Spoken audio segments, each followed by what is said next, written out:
যে কোনো মানুষের বেহেশত পেতে হলে কিছু শর্ত পবিত্র কোরআনে সূরা আল আসরের 1 থেকে 3 নম্বর আয়াতে উল্লেখ করা হয়েছে যে ওয়াল আসর ইন্নাল ইনসানা লাফি খাসর ইল্লা আল্লাযিনা আমানু ওয়া আমিলুস সলিহাতি ওয়া তাওয়াসাউ বিল হাক্কি ওয়া তাওয়াসাউ বিস সাবর। সময়ের সাথে সাথে সব কিছুই হারিয়ে যাবে, শুধু থাকবে যাদের বিশ্বাস আছে, যারা ভালো কাজ করে, যারা মানুষকে সত্যের পথে নিয়ে আসে এবং যারা মানুষকে ধৈর্য ও অধ্যবসায়ের পথে নিয়ে আসে।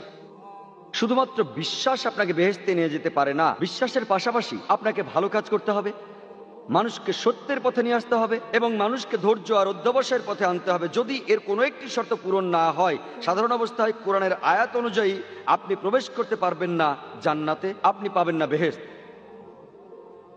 এবং আজকে আমরা দেখি যে আন্তর্জাতিক মিডিয়া, হোক সেটা স্যাটেলাইট টিভি চ্যানেল, হোক সেটা খবরের কাগজ, হোক সেটা কোনো ম্যাগাজিন, আপনি দেখবেন যে ইসলামকে তোপের মুখে রাখা হয়েছে। এমনকি ইন্টারনেটেও বহু মিথ্যে খবর আছে ইসলাম সম্পর্কে।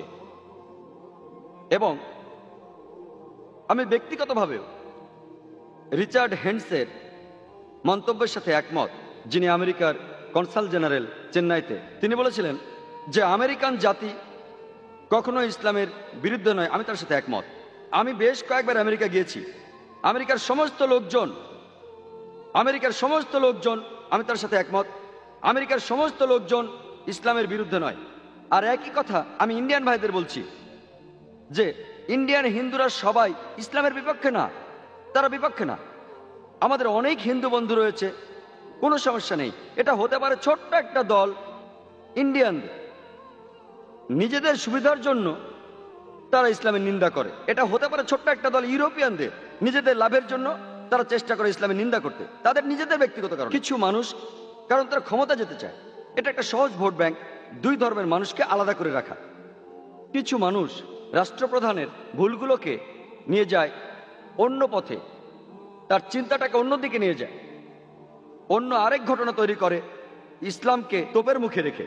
তাই আমি মেনে নিচ্ছি যে সব মিলিয়ে আমেরিকান জাতি ইসলামের বিপক্ষে না, সব মিলিয়ে ইন্ডিয়ান অমুসলিমরা ইসলামের বিপক্ষে না। এটা শুধুমাত্র হাতে গোনা কয়েকজন, আর এই কটা লোকই মিডিয়াকে কন্ট্রোল করছে। ব্যক্তিগতভাবেও রিচার্ড হেন্ডসের মন্তব্যের সাথে একমত, যিনি আমেরিকার কনসাল জেনারেল চেন্নাইতে। তিনি বলেছিলেন যে আমেরিকান জাতি কখনো ইসলামের বিরুদ্ধে নয়। আমি তার সাথে একমত। আমি বেশ কয়েকবার আমেরিকা গিয়েছি। আমেরিকার সমস্ত লোকজন আমি তার সাথে একমত। আমেরিকার সমস্ত লোকজন ইসলামের বিরুদ্ধে নয়। আর একই কথা আমি ইন্ডিয়ান ভাইদের বলছি যে ইন্ডিয়ান হিন্দুরা সবাই ইসলামের বিপক্ষে না, তারা বিপক্ষে না। আমাদের অনেক হিন্দু বন্ধু রয়েছে, কোনো সমস্যা নেই। এটা হতে পারে ছোট্ট একটা দল ইন্ডিয়ানদের, নিজেদের সুবিধার জন্য তারা ইসলামের নিন্দা করে। এটা হতে পারে ছোট্ট একটা দল ইউরোপিয়ানদের, নিজেদের লাভের জন্য তারা চেষ্টা করে ইসলামের নিন্দা করতে, তাদের নিজেদের ব্যক্তিগত কারণ। কিছু মানুষ কারণ তারা ক্ষমতা যেতে চায়, এটা একটা সহজ ভোট ব্যাংক, দুই ধর্মের মানুষকে আলাদা করে রাখা।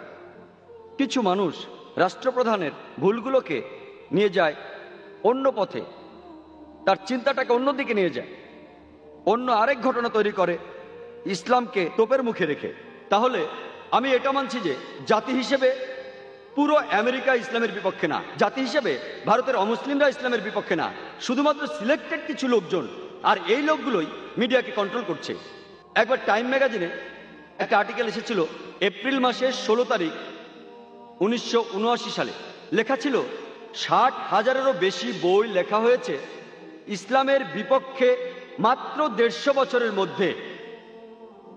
60,000-এরও বেশি বই ইসলামের বিপক্ষে লেখা হয়েছে মাত্র 150 বছরের মধ্যে। আপনি যদি হিসেব করেন টাইম ম্যাগাজিনের এই আর্টিকেল অনুযায়ী প্রত্যেক দিন ইসলামের বিপক্ষে একটার বেশি বই লেখা হয়েছে, প্রত্যেক দিন।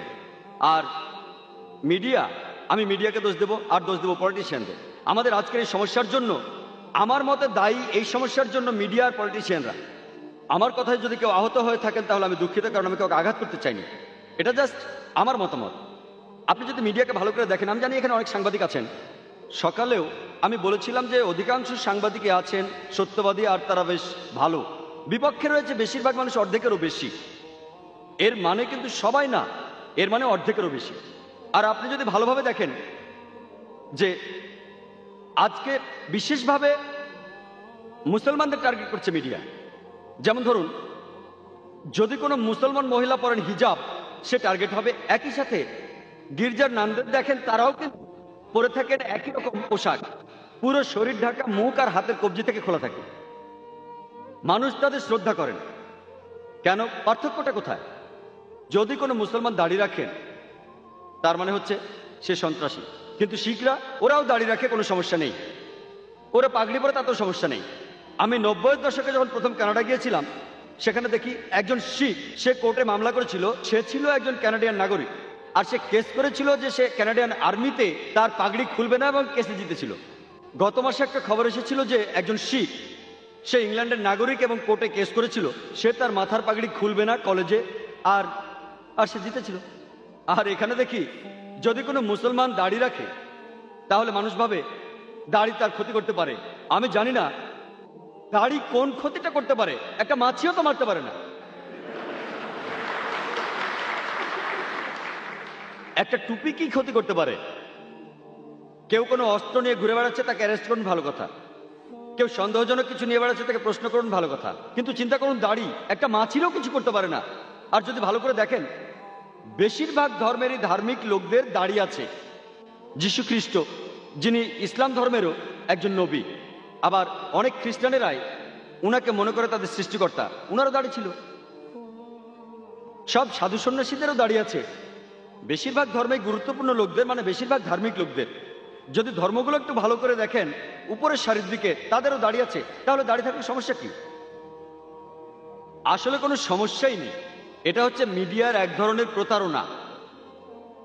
এটা আসলে মিডিয়া বানিয়ে মুসলমানদের টার্গেট করাচ্ছে। আর এর ফলে এখনকার পৃথিবীর অবস্থা হচ্ছে যে ইসলাম সম্পর্কে একটা ভুল ধারণা আছে, এবং মুসলমানদেরও দোষ দেব যে আমরা তাদের কাছে সত্যি কথাটা পৌঁছে দিতে পারছি না, একেবারেই পারছি না। এদিকে কোরআনের বেশ কিছু আয়াত প্রসঙ্গ ছাড়াই উল্লেখ করা হয়েছে। আর কোরআনের একটা বিখ্যাত আয়াত, যেখানে সমালোচকরা বলছে যে কোরআন বলছে যদি কোনো অমুসলিমকে দেখো তাকে মেরে ফেলো। আর ইন্ডিয়ার একজন বিখ্যাত সমালোচক, যার নাম অরুণ সুরি, তিনি একটা বই লিখেছেন, এ ওয়ার্ল্ড অফ ফতোয়া।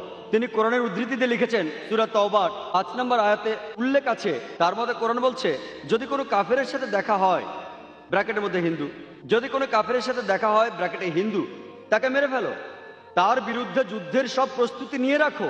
তাহলে ভেবে দেখুন, যদি কোনো সাধারণ নিরীহ হিন্দু এটা পড়ে, কোরআন বলে যদি কোনো হিন্দুর সাথে দেখা হয় তাকে মেরে ফেলো, তাহলে তখনই তার একটা প্রতিক্রিয়া হবে, লোকটা ইসলামের বিরুদ্ধে চলে যাবে। সমস্যা হচ্ছে কিছু হাতে গোনা লোক তাদের নিজেদের উদ্দেশ্য পূরণ করতে চাচ্ছে, কারণ তারাই এই বইগুলো লিখছে, যেমন এ ওয়ার্ল্ড অফ ফতোয়া। ইনিও অন্যান্য সমালোচকদের মতো কোরআনের উদ্ধৃতি দিয়েছেন। প্রথমে সূরা তাওবার 5 নম্বর আয়াত থেকে বলেছেন, আবার 5 নম্বর আয়াত থেকে 7 নম্বরে গেছেন সরাসরি।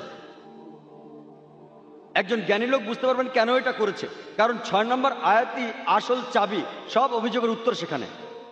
শানে নজুল সহ যদি সূরা তওবা আপনারা পড়েন, এর প্রথম দিকে বলা হচ্ছে একটা শান্তি চুক্তির কথা মুসলমান আর মক্কার মুশরিকদের মধ্যে।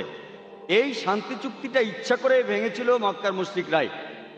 আর তখনই মহান আল্লাহ 5 নম্বর আয়াতে বলেন যে যুদ্ধের ময়দানে যখনই তোমার শত্রুকে দেখতে পাবে, কাফির মানে অবিশ্বাসী শত্রু, যখনই তোমার শত্রুকে দেখতে পাবে ওকে মেরে ফেলো।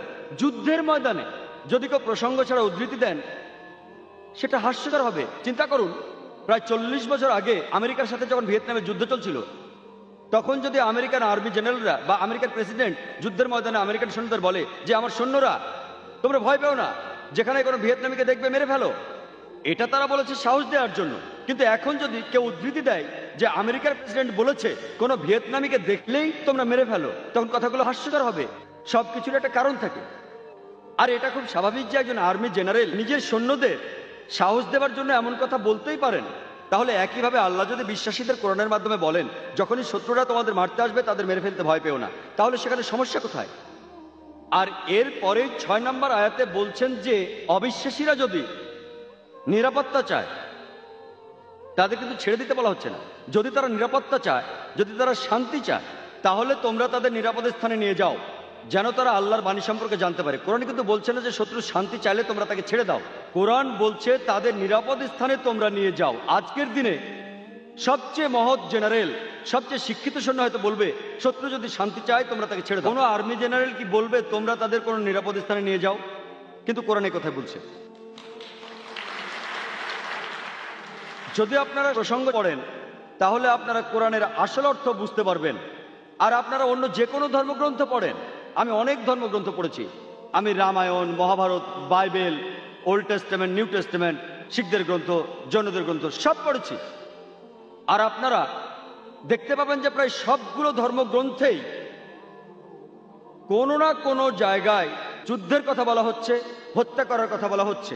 আমি উদ্ধৃতি দিতে পারি, বাইবেল পড়লে দেখবেন এক্সোডাসের গ্রন্থে ওল্ড টেস্টামেন্টের অধ্যায় 22 অনুচ্ছেদ 18 থেকে 20 বলেছে হত্যা করো। এক্সোডাসের 32 নম্বর অধ্যায় বলছে হত্যা করো। নাম্বারস বলছে হত্যা করো। নিউ টেস্টামেন্টে লুকের গসপেল সেখানেও বলা হচ্ছে হত্যা করো। যীশু খ্রিস্টের এই গল্পটা হয়তো আপনারা জানেন। তিনি যখন গেতসেমানির বাগানে গিয়ে এক সৈন্যকে বললেন তোমাদের তরবারি বের করো, আর সৈন্যটা তখন তার তরবারি দিয়ে বাতাস কাটতে লাগলো।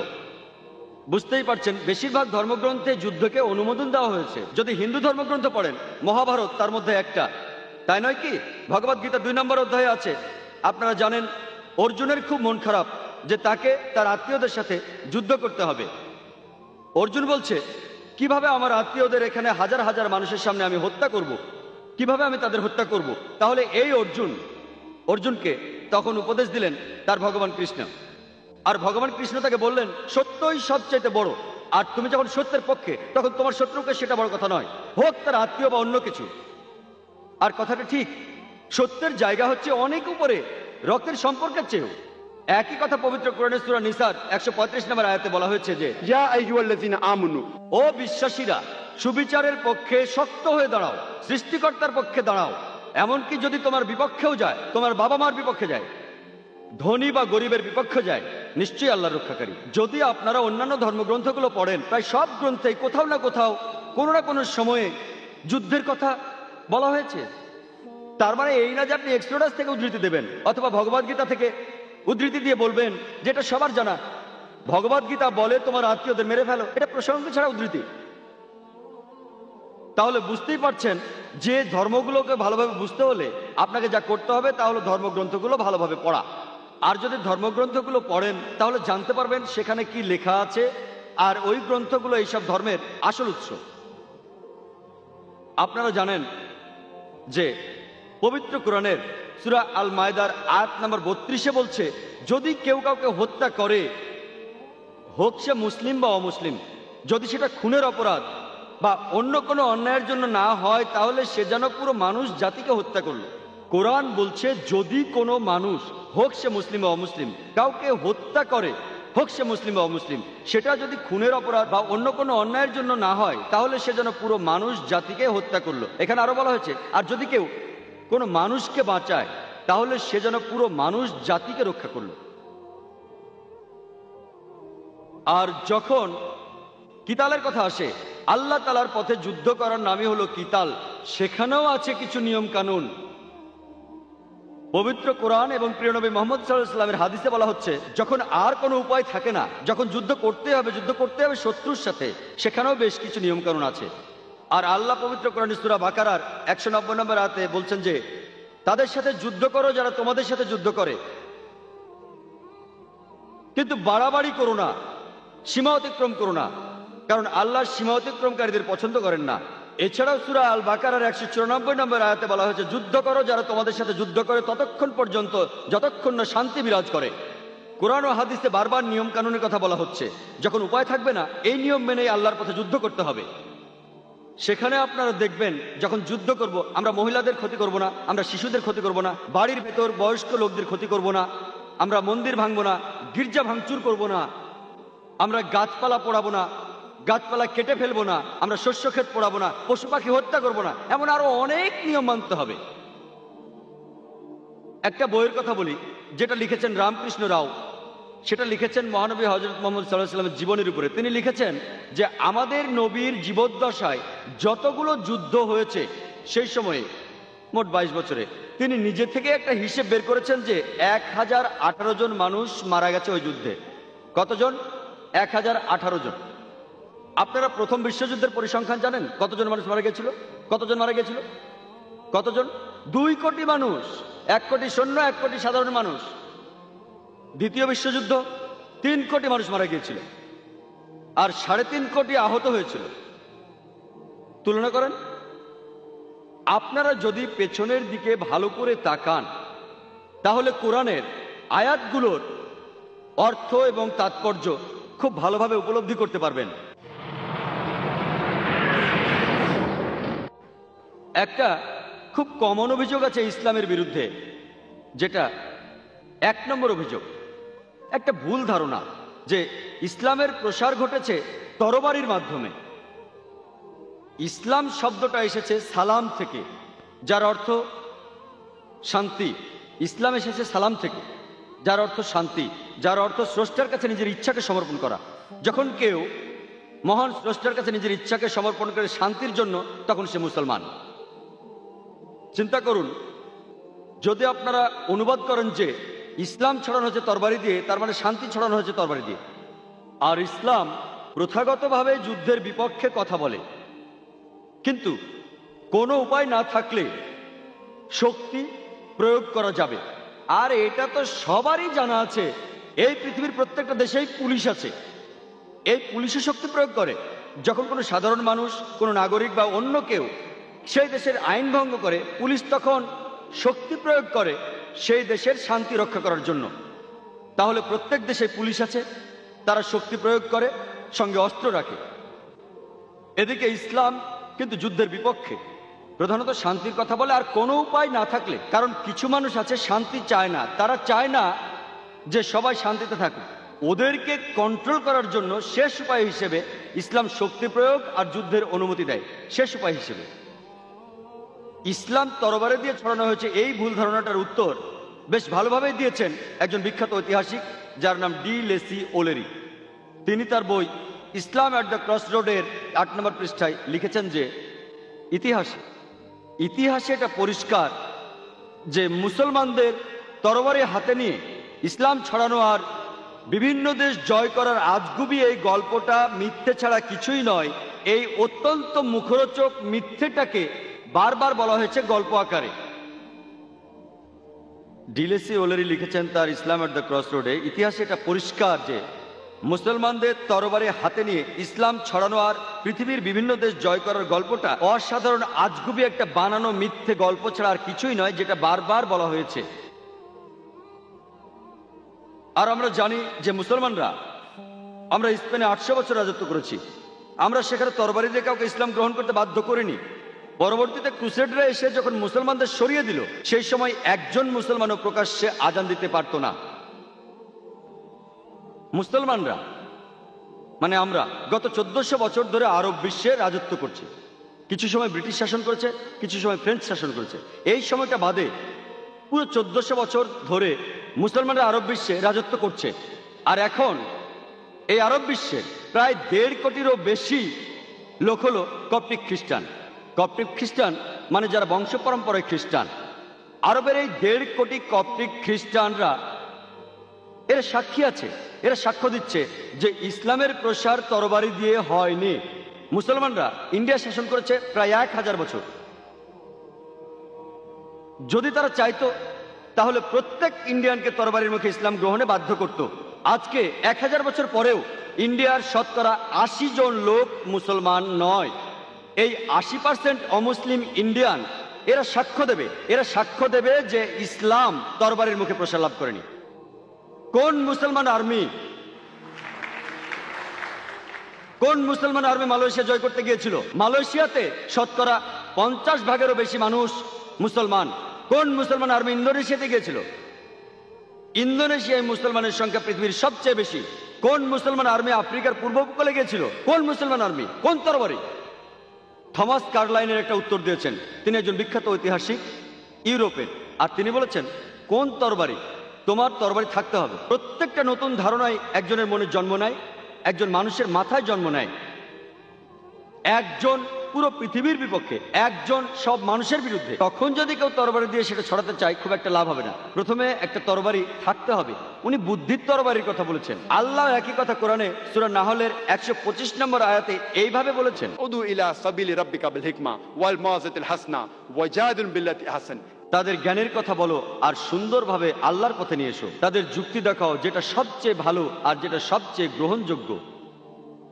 আমাদের পরিসংখ্যান আছে যে প্লেন ট্রুথ ম্যাগাজিনে একটা আর্টিকেল এসেছিল, যেটা রিডার্স ডাইজেস্টের অ্যালমানাক ইয়ারবুক 1986 সালের একটা কপি ছিল।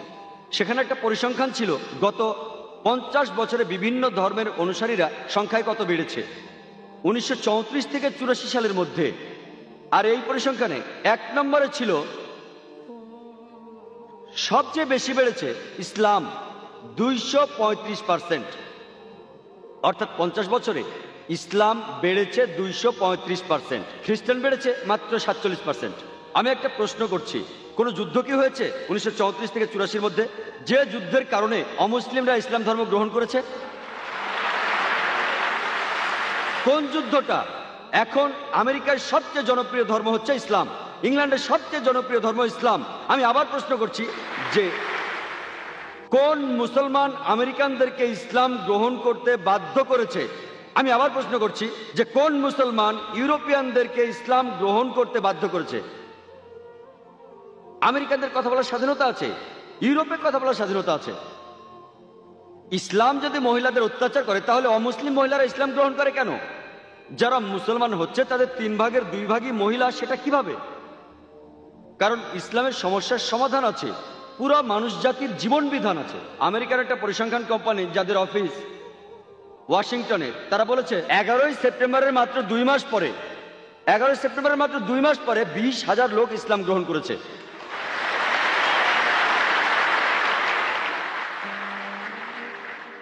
এবং 9 সেপ্টেম্বর সেখান থেকে চলে যায় মাত্র 2 দিন আগে, না হলে হয়তো আমাকে আপনারা দেখতেন।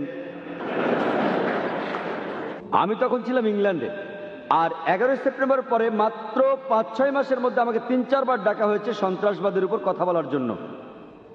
এটা তো ভালোই, কাজটা খারাপ ছিল, ওই কাজটা খারাপ ছিল। সালমান রুশদি কি করলো? আমাদের নবীর বিরুদ্ধে লিখলো, সেটা খারাপ, কিন্তু মানুষ জানতে চাইলো সালমান রুশদি কি নিয়ে লিখেছে, সেটা জানার জন্য তারা কোরআন পড়লো এবং মুসলমান হয়ে গেল। আজকের দিনে আমেরিকায় এটাও পরিসংখ্যান, আমেরিকারই একটা প্রধান খবরের কাগজ দ্য নিউ ইয়র্ক টাইমসে বলেছে এখন আমেরিকানরা জানতে চায় যে মুসলমানদের বাইবেল পাওয়া যায় কিনা। তারা জানেও না আমাদের পবিত্র গ্রন্থ কোরআন, তারা মুসলমানদের বাইবেল পড়তে চায়। এটা ভালোই তো। আর যখনই তারা সত্যের মুখোমুখি হবে, যে আয়াতটার কথা আমি তখন বলছিলাম, পবিত্র কোরআনের সূরা ইসরার 81 নম্বর আয়াতে আছে যে ওয়াকুল জাল হক ওয়া যাকাল বাতিল ইন্নাল বাতিলা কানা যাউকা। যখন সত্যের সামনে মিথ্যে দাঁড়ায়, মিথ্যে ধ্বংস হয়, কারণ মিথ্যে হলো খারাপ আর খারাপ ধ্বংস হবেই।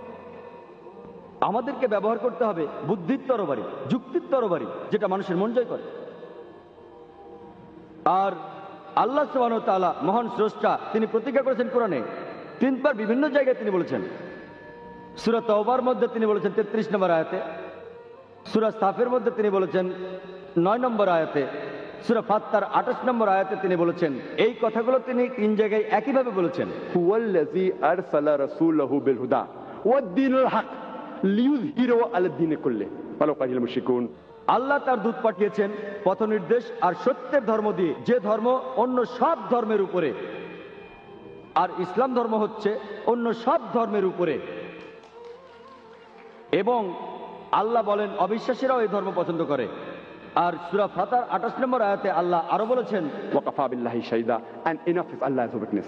একটা উদ্ধৃতি দিতে চাই, যেটা বলেছেন ডক্টর জোসেফ অ্যাডাম পিয়ারসন।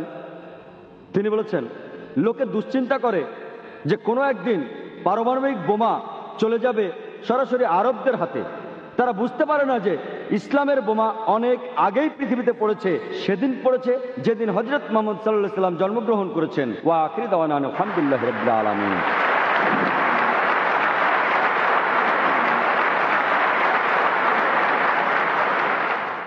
আমরা এখন শুরু করতে যাচ্ছি অনুষ্ঠানের সবচেয়ে আকর্ষণীয় পর্ব, সেটা হচ্ছে প্রশ্নোত্তর পর্ব। দয়া করে একটার বেশি প্রশ্ন করবেন না। আমরা প্রথম প্রশ্ন দিয়ে শুরু করছি। স্যার, আমার নাম ওয়াসিক রেন, আমি একজন খ্রিস্টান। আমরা শুনেছিলাম যে ক্রুসেডাররা যে ক্রুসেডে গিয়েছিল সেগুলো ছিল পবিত্র যুদ্ধ। আমি একজন খ্রিস্টান স্যার, একজন সাংবাদিক। আমরা জানতাম যে ক্রুসেডাররা যে ক্রুসেডে গিয়েছিল সেগুলো ছিল পবিত্র যুদ্ধ, কিন্তু এখন আমরা জানি যে এই ক্রুসেডগুলো কিভাবে নিরীহ মুসলমানদের উপর সন্ত্রাস চালিয়েছিল। এভাবে কি বলা যায় না যে এই ক্রুসেড থেকেই ধর্মীয় সন্ত্রাসের শুরু? আসলে সত্যি কথা বলতে মুসলমানদের উপর তারা হাজার বছর ধরে নির্মম নিষ্ঠুর সন্ত্রাস চালাচ্ছে, আর এখন তারাই মুসলমানদেরকে সন্ত্রাসী বলছে। ইউরোপিয়ান আর আমেরিকানরা ক্রুসেডকে পবিত্র যুদ্ধ আর ধর্মপ্রাণ মুসলমানদেরকে সন্ত্রাসী বলছে কেন স্যার? প্রশ্নটা আপনি ভালোই করেছেন। উনি একজন খ্রিস্টান, তিনি নিজেই বললেন যে উনি জানতেন ক্রুসেড হচ্ছে পবিত্র যুদ্ধ। আমিও আপনাদের বলেছি মুসলমানেরা এই পবিত্র যুদ্ধকে বলেছে জিহাদ। এক এক জায়গায় এক এক নাম। আর যুদ্ধ যখন ক্রুসেড, তখন মানুষের সামনে এটাকে তুলে ধরা হচ্ছে যে এটা একটা পবিত্র যুদ্ধ। আর তিনি একজন সাংবাদিক, তারপরও তিনি স্বীকার করলেন যে এই ক্রুসেড নিরীহ মুসলমানদের উপর নির্মমভাবে সন্ত্রাস চালিয়েছে। আমি এই সম্পর্কে আগে কিছু বলিনি, কারণ আমি এখানে ইসলাম ধর্মের উপর কথা বলছি, অন্য কোনো ধর্মের উপর কথা বলছি না, কোনো সমালোচনা করছি না, আর করতেও চাই না। আমি শুধু বলছি যে প্রত্যেক ধর্মই শান্তি রক্ষার জন্য যুদ্ধ করার অনুমতি দেয়। আমি অন্য কোনো ধর্মের কথা বলছি না বা কোনো সমালোচনাও করছি না, আর সেটা করার জন্য আমি এখানে আসিওনি। কিন্তু আপনি প্রশ্ন করেছেন তাই বলতে হচ্ছে, হ্যাঁ ভাই আপনি ঠিকই বলেছেন, এই ক্রুসেডই মুসলমানদের উপরে সন্ত্রাস চালিয়েছে। এইভাবে ব্যাপারটা শুরু হয়েছিল, আর সন্ত্রাস তারাই শুরু করেছে, অথচ এখন তারা কি করছে? মুসলমানদের বলছে সন্ত্রাসী। আর আপনি যদি দেখেন পৃথিবীতে এখন কি ঘটছে, ইসলামের অনুসারী পৃথিবীতে দিন দিন বেড়েই চলেছে, আর সেটা বাড়ছে সর্বোচ্চ হারে। মুসলমানরা যে সবাই ভালো সে কথা বলছি না, সব ধর্মে কিছু কুলাঙ্গার থাকে, তবে সব মিলিয়ে আপনি বলতে পারবেন না যে মানুষকে তরবারির মুখে কোনো রকম জোর করে ইসলাম গ্রহণ করতে বাধ্য করা হচ্ছে, কোনোদিনও না। বরঞ্চ মুসলমানদের হেনস্থা করা হচ্ছে কারণ আমরা মুসলমান। এই সমস্যার সমাধান আপনি পাবেন যদি আপনি ফিরে যান বাইবেলে। বাইবেলে দেখবেন যীশু খ্রিস্ট বা ঈসা মসীহ বলেছেন, ম্যাথিউয়ের গসপেলের মধ্যে 5 নম্বর অধ্যায় 40-41 অনুচ্ছেদে এটা লেখা আছে যে যদি কেউ তোমার ডান গালে থাপ্পড় দেয়, বাম গালটা বাড়িয়ে দাও। যদি কেউ তোমার ডান গালে থাপ্পড় দেয়, বাম গালটা বাড়িয়ে দাও। যদি কেউ তোমাকে 1 মাইল সঙ্গে চলতে বলে, তার সঙ্গে তুমি 2 মাইল চলো। যদি কেউ তোমার জামাটা চায়, তাকে তুমি আলখেলাটা দিয়ে দাও। তাহলে যীশু, যিনি আল্লাহর একজন প্রেরিত নবী, তিনি আমাদের দেখিয়েছেন শান্তি কি। তিনি বলেছেন তোমার প্রতিবেশীকে ভালোবাসো। তাহলে আপনি যদি ভালো করে দেখেন, যদি ভালো করে বাইবেল পড়েন, এ কথা কোথাও লেখা নেই যে যীশু খ্রিস্ট বলেছেন মুসলমানদের অপদস্থ করো। এজন্যই আমি বলছি সেই ধর্মগ্রন্থে ফিরে যান, যে ধর্মগ্রন্থ আপনার কাছে সবচেয়ে পবিত্র, সেটা ভালো করে পড়েন। যে ধর্মগ্রন্থটা আপনার কাছে পবিত্র, পবিত্র কোরআনে সূরা আল ইমরানের 64 নম্বর আয়াতে বলা হয়েছে যে তাআলাউ ইলা কালিমাতিন সাওয়াইন বাইনানা ওয়া বাইনাকুম। তোমাদের ধর্মের সাথে আমাদের ধর্মের মিলগুলো দেখো। প্রথম মিলটা কি? এক আল্লাহ ছাড়া আমরা কারো উপাসনা করি না। আশা করি আপনার উত্তরটা পেয়েছেন।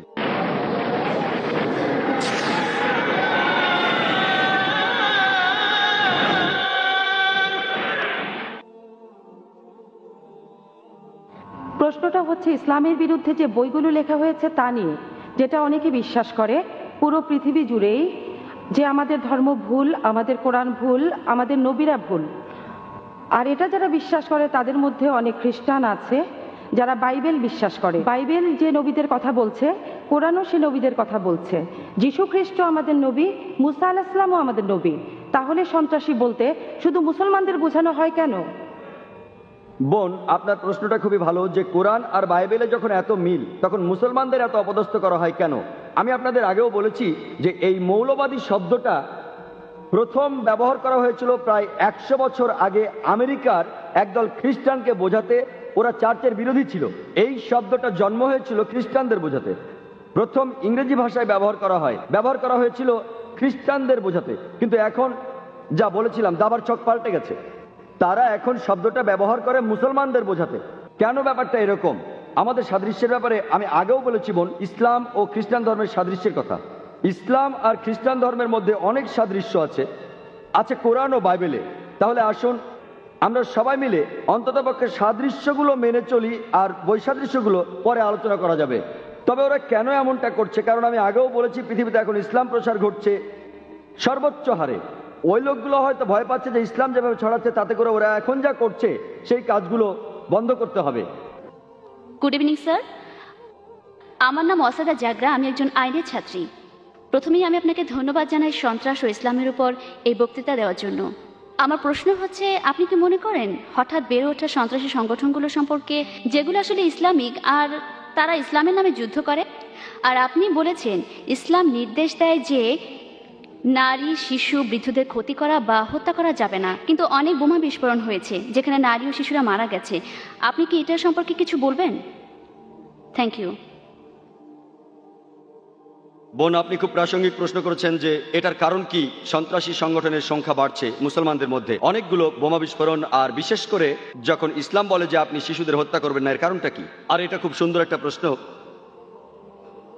ব্যক্তিগতভাবে বলছি, আবারও বলছি, ব্যক্তিগতভাবে আমি কোনো সাক্ষাৎকার নেইনি কোনো তথাকথিত 100% কট্টর সন্ত্রাসীর। তবে আমি কারণটা বলতে পারি, যুক্তি দিয়ে বলতে পারি কেন এই ঘটনাগুলো ঘটছে। প্রথমত, কিছু মানুষ হয়তো আসলেই নিরীহ মানুষের উপর অত্যাচার করছে। কিছু মুসলমান হতে পারে ভুল পথে চলছে, তারা হয়তো মানছে না কোরআনের নির্দেশ। যেমন প্রত্যেক গোষ্ঠীতেই কিছু কুলাঙ্গার থাকে, এদের মধ্যে একজন সন্ত্রাসী মানব ইতিহাসে। কে সেই লোক?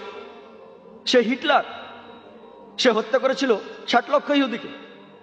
তো আমি কি বলতে পারি খ্রিস্টান ধর্মের জন্য দায়ী? হিটলার খ্রিস্টান ছিল, তাই আমি বলতে পারি না যে যেহেতু হিটলার হত্যা করেছিল 60 লক্ষ ইহুদিকে, সেজন্য খ্রিস্টান ধর্ম দায়ী। সে একাই। যদি পৃথিবীর সমস্ত সন্ত্রাসী সংগঠনগুলো দেখেন, আমার সন্দেহ 60 লক্ষ হবে কিনা, কিন্তু হিটলার একাই মেরেছিল 60 লক্ষ। আবার দেখেন মুসলিনি তিনিও একজন খ্রিস্টান। তাই যেহেতু মুসলিনি হত্যা করেছে হাজার হাজার নিরীহ মানুষ, তার অর্থ এই না যে আমি খ্রিস্টান ধর্মকে এর জন্য দায়ী করব। তাই কুলাঙ্গার থাকতে পারে প্রত্যেক ধর্মেই, কুলাঙ্গার, ওরা নিজেদের মুসলমান বলতেই পারে, আর এটা ভুল হতে পারে। 2 নম্বর পয়েন্ট, এটা হতে পারে ওই লোকগুলো হয়রানির শিকার। যদি প্রশ্ন করেন আজকে কোনো ইন্ডিয়ান দেশের স্বাধীনতার জন্য যুদ্ধ করছে না, আপনি কি দেখেছেন কোনো ইন্ডিয়ান স্বাধীনতার জন্য যুদ্ধ করছে? না। কিন্তু 100 বছর আগে অনেকেই করেছেন। তো আপনি যদি প্রশ্ন করেন ভাই জাকের, কেন 100 বছর আগে অনেক ইন্ডিয়ান তাদের স্বাধীনতার জন্য যুদ্ধ করত? কারণ ব্রিটিশ সরকার ইন্ডিয়া শাসন করত। এই কারণেই মানুষ স্বাধীনতার জন্য যুদ্ধ করত। আজকে ব্রিটিশ সরকার চলে গেছে, তাই কেউ আর স্বাধীনতার জন্য যুদ্ধ করছে না। সেজন্য হতে পারে এই মুসলমানরা হয়রানির শিকার হয়েছে, তাদের উপর অন্যায় করা হয়েছে। আর এই ধরনের ঘটনা পৃথিবীর বিভিন্ন জায়গায় ঘটছে, যেমন প্যালেস্টাইন।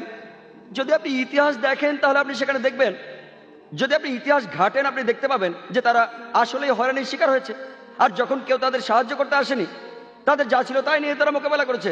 যেমন ধরেন সেই ঘটনা যা বাইবেলে লেখা আছে, ডেভিড আর গোলিয়াথ, একটা পাথরে আনাপ ছিল। তাই দোষকার? দোষটা আমাদেরই, আমরাই দায়ী, কারণ আমরা এই সমস্যার মূল কারণ খুঁজছি না। যদি কোনো সন্ত্রাসী সংগঠন থাকে, আমাদের সেখানে গিয়ে দেখতে হবে, খুঁজে বের করতে হবে কি কারণে তারা সন্ত্রাসের পথ বেছে নিয়েছে। শুধুমাত্র এভাবেই সমাধান করা যেতে পারে। তাদেরকে হত্যা করে সমস্যার সমাধান করা যাবে না। আপনি একজনকে হত্যা করবেন, 10 জন আসবে। আমাদেরকে কি করতে হবে? পেছনে ফিরতে হবে, দেখতে হবে কারণটা কি, কোন কারণে আপনারা এই পথ বেছে নিয়েছেন। আমাদের খুঁজে বের করতে হবে মূল কারণ। এখানে উদাহরণ হিসেবে বলা যায় প্যালেস্টাইন। যখন হিটলার হত্যা করেছিল 60 লক্ষ ইহুদিকে, ইহুদিদের তাড়িয়ে দেওয়া হয়েছিল জার্মানি থেকে। আর তখন প্যালেস্টাইনরা বলেছিল আহলান ওয়া সাহলান, তোমরা আমার জ্ঞাতি ভাই, চলে এসো, আমাদের সাথে থাকো। ব্যাপারটা এরকম যে এক অচেনা লোককে বললাম কোনো অসুবিধা নেই, আমার ঘরে থাকো। কয়েক বছর পর সে আমাকে ঘর থেকে তাড়িয়ে দিল। আর আমি যখন চিল্লাপাল্লা শুরু করলাম ঘরের বাইরে গিয়ে যে এই লোকগুলো আমার ঘর দখল করে নিয়েছে, তখন আপনি আমাকে সন্ত্রাসী বললেন। আমি কি সন্ত্রাসী? আমি আশ্রয় দিয়েছিলাম এক অচেনা লোককে, শুধুমাত্র মানবতার কারণে আশ্রয় দিয়েছিলাম আমার ঘরে। কয়েক মাস পরে সে আমাকে তাড়িয়ে দিল, আমি বললাম ঘর ফেরত চাই, আপনি আমাকে বললেন সন্ত্রাসী। কাকে দোষ দেব? দোষ আমাদেরই, আমরাই দোষী। আমাদেরই খুঁজে বের করতে হবে এই সমস্যার কারণটা কি। সর্বশক্তিমান আল্লাহ আমাদেরকে বুদ্ধি দিয়েছেন, এমনকি এই শক্তিও দিয়েছেন সবাইকে একত্রিত করার। যদি আপনি মূল কারণটা দেখেন, আপনি জানবেন যে কেন একজন মানুষ মরতে চায়। কে মরতে চায়? কে মরতে চায়? যে মানুষটা বলে যে আমি নিজে তো মরবই, তাহলে কেন আর কয়েকজন সঙ্গে নিয়ে মরবো না? তাহলে আপনি যদি কোনো মনোবিজ্ঞানীকে প্রশ্ন করেন, তিনি বলবেন যে মূল কারণে যেতে হলে এই লোকগুলোকে জিজ্ঞেস করতে হবে কেন তারা এসব করছে। আর অনেক সময় আপনি দেখবেন যে এর পেছনে কোনো না কোনো কারণ আছে। আর কারণটা হতে পারে তারা হয়রানির শিকার হয়েছে। আর কিছু মানুষ হতে পারে আসলেই সন্ত্রাসী। কেউ মানুষকে ভয় দেখা টাকার জন্য, কেউ খ্যাতির জন্য, কেউ রাজনীতির জন্য। তাই আমি একমত বোন, তবে বেশিরভাগই আমি মনে করি তাদের হয়রানি করা হয়েছিল। হতে পারে তারা মুসলমান, হতে পারে হিন্দু, হতে পারে খ্রিস্টান। একটা তীব্র প্রতিক্রিয়া দেখা দেবে যখন মানুষ আর সহ্য করতে পারে না, তার উপর যে অত্যাচার হচ্ছে, তখন সে প্রতিবাদী হয়ে ওঠে। আর মনোবিজ্ঞানীও বলেন, আমি একজন ডাক্তার, আমি বলতে পারি যে তারা শোধ নেওয়ার চেষ্টা করবে, এটা মানুষের স্বভাব। তাহলে একজন মানুষ যে একটা আঙ্গুলও উঁচু করতে চায় না, কেন সে একটা বন্দুক হাতে তুলে নেবে? কেন? তাহলে আমাদের কি করতে হবে? আমাদের মূল কারণ খুঁজে বের করতে হবে আর চেষ্টা করে সমস্যার সমাধান করতে হবে। এটাই একমাত্র উপায় সবার ভালোর জন্য, যে এই সন্ত্রাস নিরীহ মানুষের উপর বন্ধ করতে হবে আর সব মানুষ যেন একসাথে থাকতে পারে এক জাতি হিসেবে।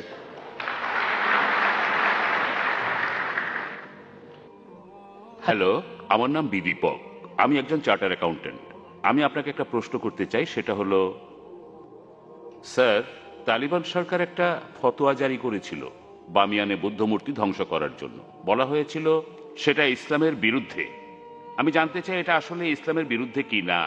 এটা কি আসলে সেই পথ যেটা শয়তানের দেখানো পথ, যে ব্যাপারে মুসলমানদের সতর্ক থাকতে হবে? ভাই, আপনি যে প্রশ্নটা করেছেন একই প্রশ্ন আমাকে করা হয়েছিল আমি যখন সুরাটে বক্তৃতা দিচ্ছিলাম। ঘটনা ঘটার মাত্র কয়েকদিন পরের কথা, তখন এটা বেশ গরম খবর ছিল। তালেবানরা ধ্বংস করছিল সেই সময় বামিয়ানের বুদ্ধ মূর্তিগুলো। ভাই আমাকে প্রশ্ন করেছেন যে এটা কি ইসলামের বিরুদ্ধে ইত্যাদি। একই প্রশ্ন আমাকে একজন অমুসলিম জিজ্ঞাসা করেছিল সুরাটে, যে কাজটা ঠিক না ভুল। আর তখন কিছু পরস্পর বিরোধী খবর শোনা গিয়েছিল আসলে তারা মূর্তিগুলো ধ্বংস করেছে কিনা। আর তাই তখন আমি বলেছিলাম যে আমি জানি না ওগুলো ধ্বংস করা হয়েছে কিনা, কিন্তু আজকে আমরা জানি যে এটা সত্য ঘটনা, ধ্বংস করা হয়েছে। কাজটা ঠিক না ভুল, আমি যা বলতে পারি যে আমি বিভিন্ন ধর্মের একজন ছাত্র হিসেবে বলছি, ঠিক না ভুল সেটা পরে বলছি। আমি যেটা বলতে পারি যে অবশ্যই তালিবানরা যদি তারা বুদ্ধ মূর্তিগুলো ধ্বংস করে থাকে, তারা যেটা করেছে তারা আসলে বৌদ্ধদের উপকারী করেছে। আমি বিভিন্ন ধর্মের একজন ছাত্র, আমি বৌদ্ধ ধর্মগ্রন্থ পড়েছি, আমি পড়েছি ধাম্মাপাঠ, আমি ধর্মগ্রন্থগুলো পড়েছি। এই ধর্মগ্রন্থগুলোর মধ্যে কোথাও লেখা নেই যেখানে বুদ্ধ বলেছেন যে আমার মূর্তি পূজা করো। বুদ্ধ কখনোই বলেননি যে বৌদ্ধরা মূর্তি পূজা করবে। মূর্তি পূজা পরে চালু হয়েছে। আমি যেটা বলতে পারি বিভিন্ন ধর্মের একজন ছাত্র হিসেবে, ঠিক না ভুল সে ব্যাপারে পরে আসছি, তারা যেটা করেছিল আসলেই তারা বৌদ্ধদের উপকার করেছিল। আর বৌদ্ধ ধর্মগ্রন্থের মধ্যে কোথাও লেখা নেই তার মূর্তি বানাতে হবে। এবার প্রশ্নটাতে আসি।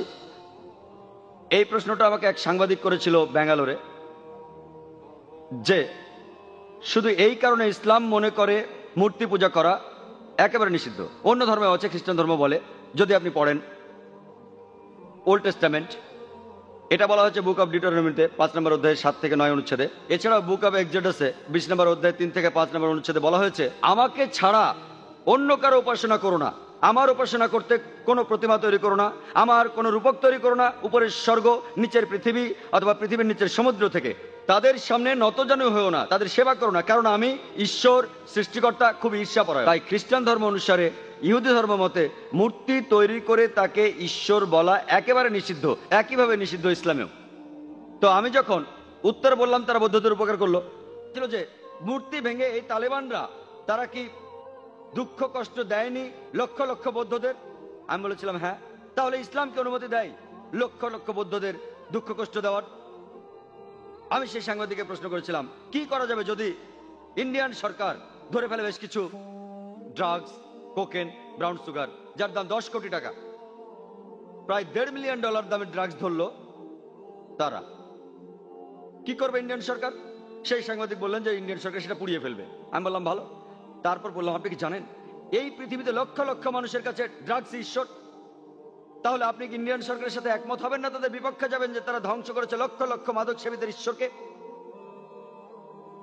কারণ ইন্ডিয়ান সরকার মনে করে যে ড্রাগস ক্ষতি করে শরীরের জন্য, তারা যা করছে ঠিক করছে, যদিও সেটা কষ্ট দিচ্ছে লক্ষ লক্ষ ড্রাগ এডিক্টেডদের, কিন্তু এটা ঠিক না জেনেই তারা পুড়িয়ে ফেলছে। আপনি সেখানে গিয়ে ইন্ডিয়ান সরকারকে বলতে পারেন না যে কেন ড্রাগস পড়াচ্ছেন, এডিক্টেডদের খারাপ লাগবে।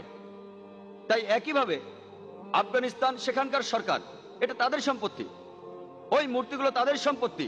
যদি তারা এই কাজ করতো অন্য কোনো দেশে তাহলে আপত্তি জানাতে পারতেন। তারা তাদের দেশে এটা করেছে, এটা তাদের সম্পত্তি, তাদের পছন্দ হলে তারা রাখবে, ইচ্ছে হলে ধ্বংস করে ফেলবে। আমরা আপত্তি জানানোর কে?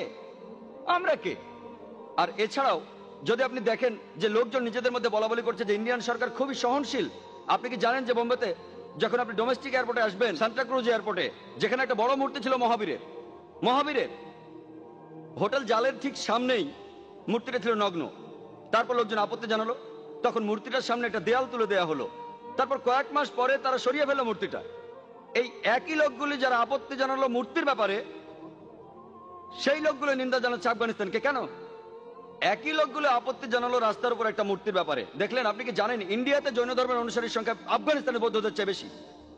তাই যখন বোম্বের সরকার সেই মূর্তিটাকে সরিয়ে ফেললো, যাকে মনে করা হয় ঈশ্বর, যাকে মনে করেন তীর্থঙ্কর জৈনরা, আর জৈন ধর্মের অনুসারীর সংখ্যা ইন্ডিয়াতে যারা আছে আফগানিস্তানের বৌদ্ধদের চেয়ে বেশি, সেই সময় কি আপত্তি তোলেনি?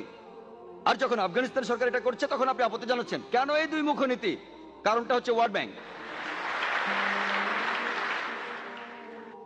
জৈনরা কি দুঃখ পায়নি যখন জৈনরা একটা মূর্তি রাখলো মহাবীরের, যাকে তারা মনে করে তীর্থঙ্কর? আপনি কেন আপত্তি জানাবেন? ঠিক তখনই সবাই বলে উঠলো যে সরাতে হবে মূর্তিটা, সরাতে হবে মূর্তিটা।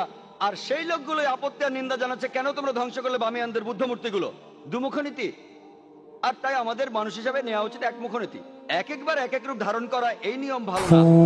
আমি যেটা মনে করি এটা তাদের সম্পত্তি। কারণ একজন অমুসলিম একটা বাড়ি কিনলো, সেই ঘরের মধ্যে খোদাই করা আছে কাবা শরীফ, কারণ কাবা শরীফ। যদি সেই অমুসলিম কাবা শরীফ পছন্দ না করে সেটা ঠেকে ফেলে, কি আপত্তি জানাবে? যদি কেউ, আর বিশ্বাস করেন, যদি কোনো মুসলমান যদি সে তৈরি করে কোন মূর্তি মোহাম্মদ সাল্লাল্লাহু আলাইহি সাল্লামের, আপনি যদি সেই মূর্তি ধ্বংস করেন, সারা বিশ্বের মুসলমান যদি আপনার বিপক্ষে থাকে, আমি ডাক্তার জাকির নায়েক আপনার পক্ষে থাকবো। কারণ মোহাম্মদ সাল্লাল্লাহু আলাইহি সাল্লামের মূর্তি তৈরি করা সম্পূর্ণ নিষেধ। যদি কোনো মুসলমান পাগল মোহাম্মদ সাল্লাল্লাহু আলাইহি সাল্লামের মূর্তি তৈরি করে এবং তার পূজা করে, আর আপনি একজন অমুসলিম যিনি ইসলাম সম্পর্কে জানেন, আপনি যদি সেই মূর্তি ধ্বংস করেন, যদি সারা বিশ্বের মুসলমান আপনার বিপক্ষে থাকে, আমি ডাক্তার জাকির নায়েক আপনার পক্ষে থাকবো।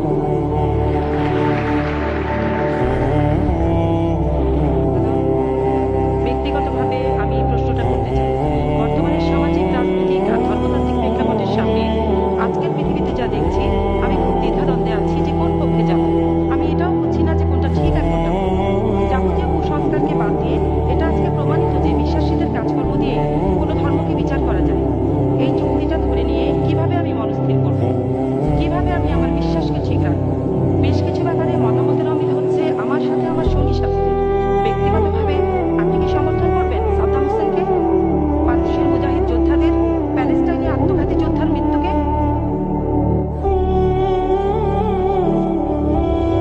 আপনি প্রশ্ন করেছেন পরস্পর বিরোধী দৃষ্টিভঙ্গি আর চিন্তা ভাবনা নিয়ে। তিনি জানেন না কোনটা তার জন্য ঠিক, কার সাথে তিনি একমত হবেন, কার সাথে হবেন না, কি করা উচিত।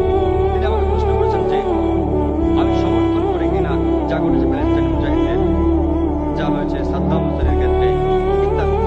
তখন আমি আগেও বলেছি অনেক ক্ষেত্রে এগুলো হচ্ছে রাজনীতি। আমি তাই বলি যে সবকিছুর একটা লুকানো কারণ থাকে, কারণ আসলে আমি অনেক বেশি ভ্রমণ করি। আমারও বলি ঠিক না বলে আল্লাহ মালুম। আমি বলতে পারি না যে ব্যাপারটা এই, কিন্তু আসলে এটার কারণ হাতে গোনা কিছু লোক আর রাজনীতিবিদরা, আবারও রাজনীতিবিদরা। তাহলে রাজনৈতিক কারণেই কাউকে বানানো হচ্ছে কোরবানির গরু, আর এটাই কারণ যে তারা দেখতে চায় যে কাজ হচ্ছে তাদের পক্ষে। আমি একজন মুসলমান হিসেবে যদি আমাকে প্রশ্ন করেন যে আমি কি করব, যদি কেউ আমাকে প্রশ্ন করে, আমি শুধু সত্যটাই বলবো। যদি কেউ তাদের ক্ষতি করে থাকে, যদি কেউ তাদের হত্যা করে থাকে, অত্যাচার করে, এক্ষেত্রে যদি তারা মোকাবেলা করে তাহলে ঠিক আছে, তা না হলে তারা পারে না। আপনি আমাকে জিজ্ঞেস করেছেন কি ঘটছে কোনো একটা বিশেষ ক্ষেত্রে, ওসামা বিন লাদেন বা সাদ্দাম হোসেন, আমি বলবো আমি পুরো ঘটনা জানি না, আমি ফতোয়া দিতে পারি না, আমি পারি না অভিযুক্ত করতে, কারণ আমি তাদের সাক্ষাৎকার নেইনি। মতামত দিতে হলে আগে সাক্ষাৎকার নিতে হবে। তাই আমি বলি আল্লাহ মালুম, আল্লাহ ভালো জানেন। আল্লাহ আমাকে কিয়ামতের দিন জিজ্ঞেস করবেন না যে ওসামা বিন লাদেন সন্ত্রাসী ছিল কিনা। আমি বলবো যদি সে কিছু ভুল করে থাকে, যদি সে নিয়ম নীতি ভাঙে কোরআন ও সুন্নাহর, তাহলে সে খারাপ। যদি সে নিয়ম না ভাঙে সে ভালো।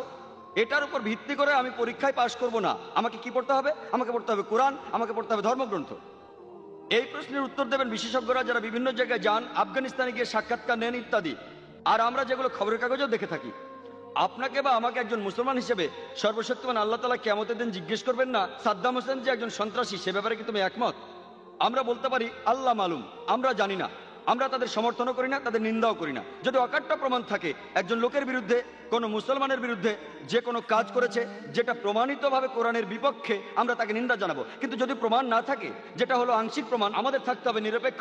এটাই কোরআন বলে। আর আপনার বিশ্বাস দুর্বল হবে না বোন, আপনার বিশ্বাসের ভিত্তি হবে সেই সত্যি যা বলা আছে ধর্মগ্রন্থে। সবচেয়ে ভালো উপায় যেভাবে বিশ্বাস আনা যায় তা হলো কোরআন পড়া। আপনি কোনো খুঁত পাবেন না কোরআনে, আপনি পরস্পর বিরোধী কিছু পাবেন না কোরআনে। যদি আপনি আরবি ভাষা বুঝতে না পারেন তাহলে আপনাকে পড়তে হবে অনুবাদ।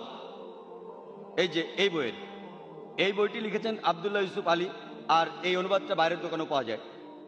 তাই বোন, আপনি যদি পড়েন কিভাবে জীবন ধারণ করতে হয় কোরআনের নির্দেশ অনুযায়ী, ইনশাআল্লাহ বিশ্বাস হবে মজবুত। আর বিশ্বাস করেন আপনি মোটেও লজ্জা পাবেন না মূল নীতিগুলো মেনে চলতে ইসলামে। আপনার যদি যুক্তিবুদ্ধি থাকে তাহলে আপনি বুঝবেন কেন এই নীতিগুলো প্রণয়ন করা হয়েছে। আপনি বিশ্বাস করেন বোন, আমি ঘুরে বেড়াই পৃথিবীর বিভিন্ন দেশে, আমি কথা বলি, আমার মাথায় টুপি আছে, আমার দাড়ি আছে, আমি অনেক পশ্চিমা দেশে গিয়েছি, কখনো কোনো সমস্যায় পড়িনি। মাঝে মধ্যে কোনো মানুষ হয়তো প্রশ্ন করেছে, কিন্তু কোনো সমস্যা হয়নি। মানে কেন আমি ভয় পাবো সত্যি কথা বলতে?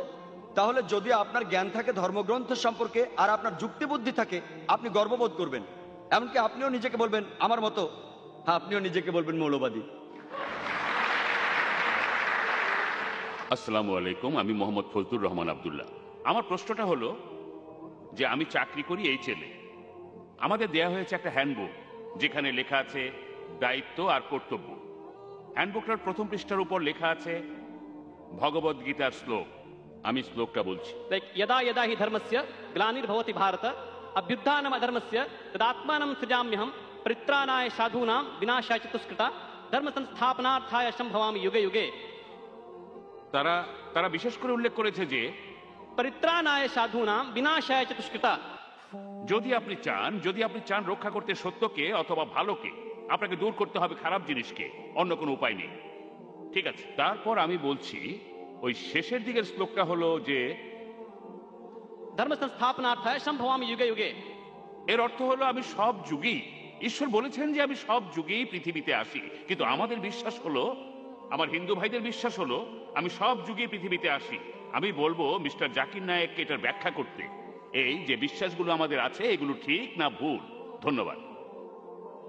আমি আবারও অনুরোধ করছি দর্শক এবং ভলেন্টিয়ারদের, আমরা প্রশ্ন আশা করছি অমুসলিমদের কাছ থেকে, যাতে তাদের ভুল ভাঙাতে পারি, আর তারপর মুসলমানদের কাছে আসব। তারা তো অনেক অনুষ্ঠানে উপস্থিত থাকছেন, আমি চাইবো অমুসলিমরা বেশি করে প্রশ্ন করুন। আপনারা তো সুযোগ পান না প্রত্যেকদিন ইসলামের উপর প্রশ্ন করার। আপনার প্রশ্নে আসি। ভাই যে উদ্ধৃতি দিলেন সেটা আছে ভগবদ গীতার 4th অধ্যায়ে। তিনি উদ্ধৃতি দিয়েছেন, তবে বলেননি কোথা থেকে। সেটা হলো ভগবদ গীতার 4th অধ্যায়। যখনই পৃথিবীতে অধর্ম হয়, অসত্য আসে, মিথ্যে আসে, অরাজকতা আসে, তখনই সর্বশক্তিমান স্রষ্টা পৃথিবীতে আসেন এবং গ্রহণ করেন মানুষের রূপ, অবতার। আর তিনি দেখেন যে অরাজকতা চলছে, যে বিপদ চলছে, যে বিশৃঙ্খলা চলছে পৃথিবীতে, তিনি সবকিছু বন্ধ করতে আসেন অবতার বা মানুষের রূপ নিয়ে। এটা ঠিক, আমরা কি একমত? পার্থক্যটা হলো যে আমরা বলি মুসলমান হিসেবে, আমরা মুসলমানরা কি বলি যে সর্বশক্তিমান আল্লাহ তিনি তার দূত পাঠান। যখনই মানুষ বিপদে যায় সত্য থেকে, তিনি দূত পাঠাতে থাকেন। যেমন পবিত্র কোরআনে সূরা ফাতির 24 নম্বর আয়াতে, এমন কোন সম্প্রদায় নাই যাহার নিকট সতর্ককারী প্রেরিত হয় নাই। আমরা যা বলি তা হলো সর্বশক্তিমান আল্লাহ দূত পাঠান। যেমন আদম, মুসা, ঈসা, মোহাম্মদ সাল্লাল্লাহু সাল্লাম, তারা সবাই প্রেরিত দূত সর্বশক্তিমান আল্লাহর। হিন্দুরা বিশ্বাস করে অবতারবাদে, ঈশ্বর মানুষের রূপ নেন। আমরা বলি প্রেরিত দূত, তারা বলে ঈশ্বর মানুষের রূপ নেন। পার্থক্যটা এইখানে। পার্থক্যটা হলো তারা বলে সর্বশক্তিমান ঈশ্বর পৃথিবীতে নেমে আসে মানুষের রূপে। আমরা এতে একমত না, খ্রিস্টানরাও একমত না, ইসলাম একমত না। যে ব্যাপারে আমরা একমত কিছুটা মিল আছে, যদিও ব্যাপারটার মধ্যে অনেক পার্থক্য, তবে আমরা বলি যে সর্বশক্তিমান আল্লাহ দূত পাঠান। তারা আল্লাহর মনোনীত লোক, মানুষকে সত্যের পথে নিয়ে আসার জন্য। আর সর্বশেষ যে দূত পৃথিবীর বুকে এসেছেন তিনি হলেন মহানবী সাল্লাল্লাহু আলাইহি সাল্লাম। এবং আল্লাহ বহু গ্রন্থ পাঠিয়েছেন, আমি নাম ধরে উল্লেখ করতে পারি।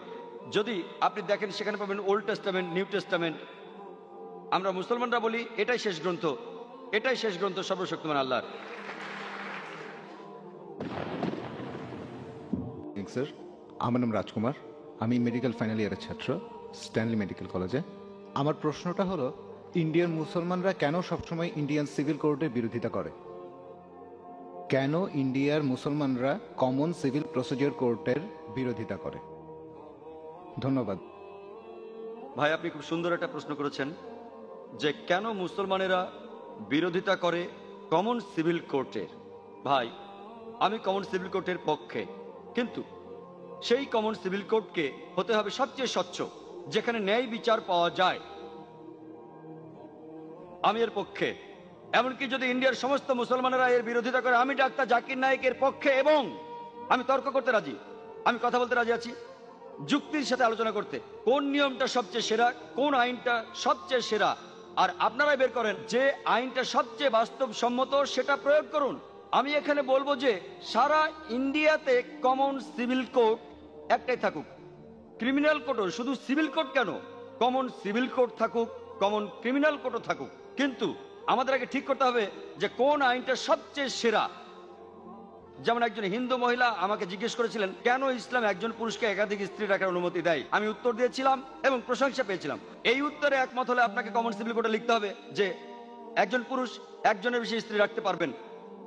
আমরা জানি পৃথিবীতে মহিলার সংখ্যা পুরুষের চেয়ে বেশি, এর জন্য কোনো সমাধান নেই, কোনো ধর্মের সমাধান দেয়নি। যদিও কোনো ধর্ম বলে না যে মাত্র একটাই বিয়ে করুন, শুধুমাত্র কোরআন ছাড়া। আমি একটা উদাহরণ দিয়েছিলাম যে হিজাবের সঙ্গে ধর্ষণের সম্পর্ক। আমি উপমা দিয়েছিলাম যে সবচেয়ে কঠিন যে শাস্তিটা আমরা দিতে পারি, যে সর্বোচ্চ শাস্তিটা আমরা দিতে পারি, যার ফলাফল সবচেয়ে ভালো, যেমন ইসলাম বলে মহিলাদের হিজাব করা উচিত। কোন পুরুষ কোন মহিলাকে দেখলে তার দৃষ্টি নিচু করবে, তারপরেও যদি কোনো পুরুষ ধর্ষণ করে সে সর্বোচ্চ শাস্তি পাবে, সেটা হলো মৃত্যুদণ্ড। আমি আমেরিকার পরিসংখ্যান দিয়েছিলাম যে 1990 সালে FBI এর রিপোর্ট অনুযায়ী 1756টি ধর্ষণ সংঘটিত হয়েছে প্রত্যেক দিন 1990 সালে। 1996 সালে US ডিপার্টমেন্ট অফ জাস্টিসের রিপোর্ট অনুযায়ী 2713টি ধর্ষণের ঘটনা ঘটেছে প্রত্যেক দিন 1996 সালে। অর্থাৎ প্রতি 32 সেকেন্ডে একটি ধর্ষণ ঘটছে। আমরা এখানে যে 2 ঘন্টা ধরে আছি, আমেরিকায় 200-রও বেশি ধর্ষণের ঘটনা ঘটে গেছে এই সময়ের মধ্যে। আমি বলছি যদি আপনারা ইসলামী শরিয়া মেনে চলেন যে যখনই কোনো পুরুষ মহিলার দিকে তাকাবে সে তার দৃষ্টি নিচু করবে, প্রত্যেক মহিলা ইসলামী হিজাব পরবে, পুরো শরীর ঢাকা থাকবে, মুখ ও হাতের কবজি বাঁধে, তারপরও যদি কেউ ধর্ষণ করে সে সর্বোচ্চ শাস্তি পাবে। আমি একটা প্রশ্ন করছি, ধর্ষণের হার কি তাতে বাড়বে, একই রকম থাকবে নাকি কমে যাবে? এটা কমে যাবে, এটাই বাস্তব আইন। আর আপনারা দেখবেন একটা অনুষ্ঠান দেখিয়েছিল বিবিসিতে যেখানে বলা হচ্ছিল নাইজেরিয়া সম্পর্কে, তারা ইসলামী শরিয়া প্রয়োগ করেছিল, ধর্ষণের শাস্তি মৃত্যুদণ্ড, আর তখনই ধর্ষণের ঘটনা সেখানে কমে গিয়েছিল। পৃথিবীতে সবচেয়ে কম ধর্ষণের ঘটনা ঘটে সৌদি আরবে। আমি সৌদি আরবের পক্ষে বলছি না, তবে যেটা ভালো তার প্রশংসা করা উচিত। আমি অভিনন্দন জানাই LK আদভানিকে। আমার মনে পড়ছে কয়েক বছর আগে 1999 সালে অক্টোবর মাসে তিনি একটা বিবৃতি দিয়েছিলেন স্বরাষ্ট্রমন্ত্রী হিসেবে যে মৃত্যুদণ্ডই হবে একজন ধর্ষকের শাস্তি। তাকে অভিনন্দন জানাই, তিনি ইসলামের কাছাকাছি এসে গেছেন। হয়তো এর পরে স্বরাষ্ট্রমন্ত্রী বলবেন যে সব মহিলাদের হিজাব করা উচিত। হ্যালো, সালাম আলাইকুম। আমার নাম ইয়াসির ফাহামি, আমি এসেছি ইরান থেকে। আমি যেটা জানতে চাই, আপনি নিশ্চয়ই সালমান রুশদির স্যাটানিক ভার্সেস পড়েছেন। একজন মুসলমান হিসাবে কেউ বইটা পছন্দ করবে না। আপনি কি মনে করেন যে ইমাম খোমেনি যা করেছিলেন তিনি কি ফতোয়াটা দিয়ে ঠিক করেছিলেন? এটাই আমার মূল প্রশ্ন। ইমাম খোমেনি যা করেছিলেন ফতোয়া জারি সালমান রুশদির বিরুদ্ধে, সেটা কি ঠিক ছিল? আপনি প্রশ্ন করেছেন সালমান রুশদি সম্পর্কে ইমাম খোমেনি যে ফতোয়া জারি করেছিলেন সেটা ঠিক ছিল কিনা। আমার প্রশ্ন হচ্ছে কেন ইমাম খোমেনি ফতোয়া জারি করলেন 1 বছর পরে? যে দেশ সবার আগে সালমান রুশদির স্যাটানিক ভার্সেস নিষিদ্ধ করেছিল সেটা ইন্ডিয়া। আর আমি এই কাজটার জন্য রাজীব গান্ধীকে অভিনন্দন জানাই। কেন ইমাম খোমেনি সালমান রুশদিকে হত্যা করার ফতোয়া দিলেন 1 বছর পরে? কারণ তাকে নিয়ে কোনো খবর হচ্ছিল না। সবই রাজনীতি, রাজনীতির খেলা। আপনি যদি ফতোয়া দিতে চান আপনি সেটা দেবেন। বইটি পৃথিবীর বিভিন্ন দেশে সমালোচিত হয়েছে, অনেক দেশ নিষিদ্ধ করেছে, আর তিনি ফতোয়া দিলেন তাকে হত্যা করতে হবে। ঠিক না ঠিক সেটা পরের কথা।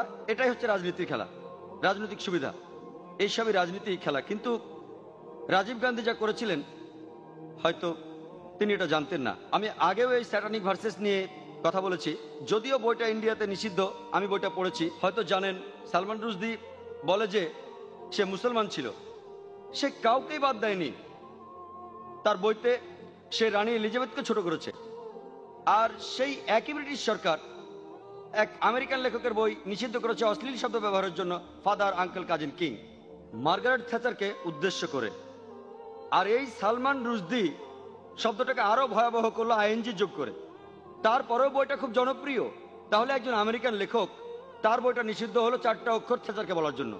আর এই লোক সালমান রুশদি সেটাকে ভয়াবহ করলো ING দিয়ে, সেই একই মার্গারেট থ্যাচারকে উদ্দেশ্য করে। কিন্তু সে পেল পুরস্কার কেন? কারণ সে ইসলামের নিন্দা করেছে। এতে তারা খুব খুশি। আর আপনি কি জানেন সে বাদ দেয়নি রাম সীতাকেও? এদেরকে শ্রদ্ধা করে বেশিরভাগ ইন্ডিয়ান, তাদেরকেও ছোট করেছে। আমি শব্দটা আর বলতে চাই না, সে তাদেরকেও ছোট করেছে, তাদেরকেও ছাড়েনি। আর অনেক লোকই সেটা সমর্থন করে। তাই রাজীব গান্ধী সম্ভবত জানতেন না, কিন্তু পরে তিনি বইটা পড়ে বুঝতে পেরেছেন যে কাউকে সেখানে বাদ দেওয়া হয়নি। তাহলে কেউ যদি সব সময় নিন্দা করে, পবিত্র কোরআনের সূরা মায়দার 33 নম্বর আয়াতে উল্লেখ আছে যে যদি কোনো ব্যক্তি আল্লাহর বিরুদ্ধে যুদ্ধ করে আর তার নবীর বিরুদ্ধে, অনেকগুলো পদ্ধতি আছে। একটা হচ্ছে তাকে মৃত্যুদণ্ড দিন, ক্রুশবিদ্ধ করুন, বিপরীত দিক থেকে হাত পা কেটে ফেলুন অথবা দেশ থেকে বহিষ্কার করে দিন। আর এই আইন শুধু কোরআনে নয়, এটা বাইবেলেও আছে। যদি আপনি বুক অফ লেভিটিকাস পড়েন, সেখানে আছে যদি কেউ ধর্মের বিরুদ্ধাচরণ করে তাকে পাথর নিক্ষেপ করে হত্যা করো। এমনকি একজন পথিকও তাকে পাথর নিক্ষেপ করতে পারে যে ধর্মের বিরোধিতা করে। তাহলে এই আইন সব ধর্মগ্রন্থে আছে, শুধুমাত্র ইসলামে নয়, বেশিরভাগ ধর্মগ্রন্থেই এ কথা আছে। হতে পারে খ্রিস্টান ধর্ম, হতে পারে ইসলাম ধর্ম, হতে পারে ইহুদি ধর্ম। স্রষ্টার বিরোধিতা যদি নিশ্চিতভাবে ঈশ্বরের বিরোধিতা করা হয়, অন্য কোনো দেশের সীমা নাই। আমরা এখান থেকে ফতোয়া দিতে পারি না যে তাকে হত্যা করা হবে ইত্যাদি। যদি সেই দেশে ইসলামের আইন থাকে, কেউ স্রষ্টার বিরোধিতা করলে তার জন্য নির্দিষ্ট আইন এবং কিছু নিয়ম কানুন আছে। কিন্তু রাজনীতিবিদরা যা করেন, মুসলমান রাজনীতিবিদ হোক অথবা অমুসলমান রাজনীতিবিদ হোক, আমি দুঃখিত, আমি কোনো রাজনীতিবিদকে ছোট করতে চাচ্ছি না, সবাই না হলে আমি বলবো বেশিরভাগ, আপনি দেখবেন তারা নিজেদের সুবিধার জন্য আপোষ করছে। আর ঠিক এই কারণেই বলা হয়ে থাকে যে ধর্ম আর রাজনীতি দুটো আলাদা জিনিস, কিন্তু তারা ধর্মকে ব্যবহার করে হাতিয়ার হিসেবে খ্যাতি অর্জনের জন্য। মানুষ এই কাজটাই করে। আমাদের বোঝা উচিত যে ফতোয়া দিয়েছিলেন খোমেনি, আমার মতে এটা রাজনৈতিক ফায়দা লুটারি কৌশল। কিন্তু বইটা নিষিদ্ধ করেছিলেন রাজীব গান্ধী, সেটা ঠিক ছিল।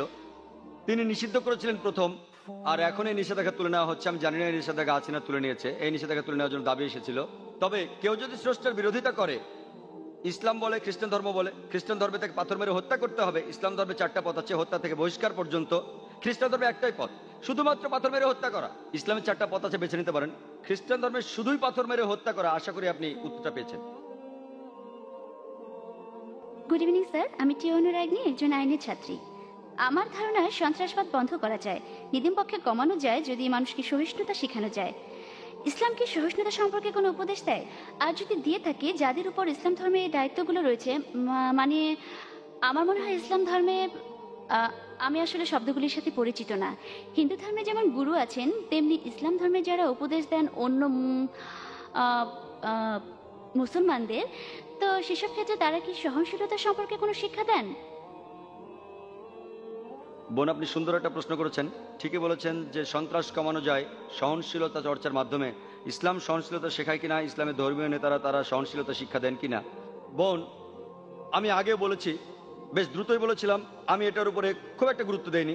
অনেকগুলো শর্তের একটা, যে কোনো মানুষের জন্য জান্নাতে যেতে হলে, বেহেশতে যেতে হলে, স্বর্গে যেতে হলে, সেটা হলো সহনশীলতা। পবিত্র কোরআনে সূরা আল আসরের 1 থেকে 3 নম্বর আয়াতে বলা হয়েছে যে ওয়াল আসর ইন্নাল ইনসানা লাফি খাসর ইল্লা আল্লাযিনা আমানু ওয়া আমিলুস সলিহাতি ওয়া তাওয়াসাউ বিল হাক্কি ওয়া তাওয়াসাউ বিস সাবর।